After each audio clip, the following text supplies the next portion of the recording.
what's going on with the European transfers. Man United.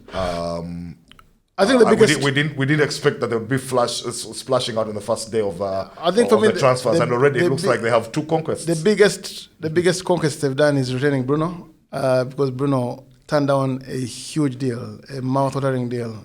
I think 200 million 200 over million, like what, 1 year or 2? Yeah, in which you're going to be earning £700,000 a week, no tax.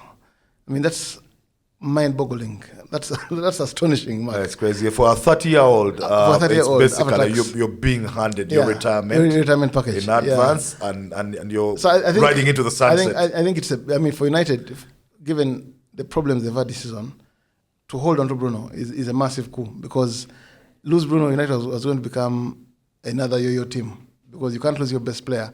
Having finished 15th, it was going to be you're going to struggle in the market to convince any players that you have an ambition. You're trying to come back to where you belong. I agree entirely. So they've held on to Bruno. They've signed Matheus Cunha. That's a very big signing. Big signing for them. That's a statement used to the Premiership of a better quality than the players they have. Oh yes. And coming with a heavy price tag, but which is justified at 62 million. I mean, it's justified if you could get. That's the kind of money United paid for Mason Mount. So I think Cunha is a much better player. Cunha is top, a few notches above Mount, to be honest. Many notches above Mason Mount. Yeah. And I think United is in the hunt for a striker. They've been linked to Brian Mbeumo, who is better than all the players they have. I do not know how Mbeumo is going to play in the same team with Amad Diallo, Mark. And Mbeumo is not exactly the out-and-out goal scorer United need, in as much as he scored 25 goals this season for Brentford. He's a high-scoring forward, but not your number 9. Yeah. So he's in the... Basically, he's a 10 like Ahmad, he's a 10 like Garnacho, he's a 10 like Cunha. Yeah. Even if they get him, United will still need a number 9. United need a number 9. United have always thrived with number 9s, the Van Nistelrooy types of this world. And the Andy Coles and... Dwight Yorks. The Robin Van Persies and Zlatan Ibrahimovic. It's been like, since the days of Dennis Law back in the 60s. Oh, yes. The only time they deserted from that philosophy was when Ferguson decided to play which was like a forward diamond of Rooney, CR7 and Tevez. And listen, with such firepower, you didn't need that presence in the middle, because Ronaldo offered it anyway. Yes, in the end, and Ronaldo is one of the greatest players of all time. So...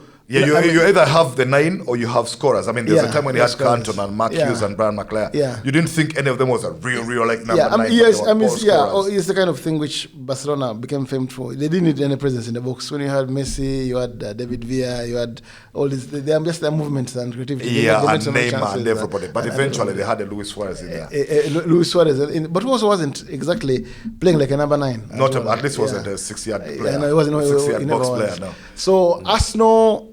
We have to wait and see. They've been linked with a move for Gyökeres, the kind of player I think who can fire them to the Premiership title. Yeah. Looks like for them it's either Victor Gyökeres or Benjamin Sesko. And if they got either one of them, it would be an improvement on what they have going forward. And a big improvement on what they have. These are guys who played Kai Havertz as their number 9 for a long time, and he's not a natural. He's not a natural, yeah. And when he got injured, he was replaced by Mikel Merino. Oh, not a striker. A holding midfielder who did well, but he did very well. Number 9, yeah. For me, I think the most frightening thing, Mark, is Liverpool. Because if they get Florian Wirtz, the Premiership is in trouble. He's a very, very good player, and he can only make them better. So they've lost Trent Alexander-Arnold. They've already replaced him with Frimpong. So Liverpool already, they look solid, and they are showing their ambitions by attracting a player from the noses of Bayern and Man City, which was unheard of. Yes. I think...